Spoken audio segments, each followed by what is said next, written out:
بسم اللہ الرحمن الرحیم۔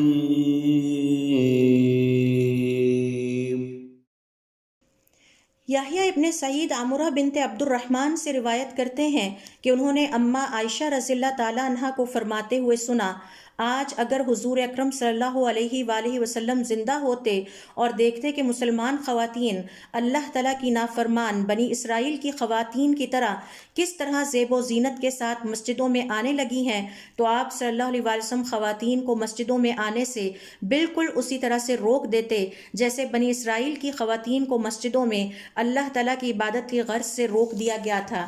علماء کرام کے مطابق خواتین کا مسجد میں زیب و زینت اختیار کر کے آنا دراصل اس بات کی علامت ہے کہ خاتون کا دل اللہ کے خوف سے خالی ہے، یہاں تک کہ وہ اللہ کے گھر جیسے فضیلت والی جگہ اور مقدس جگہ پر بھی اللہ تعالیٰ کے احکام کو چیلنج کرتی نظر آتی ہیں۔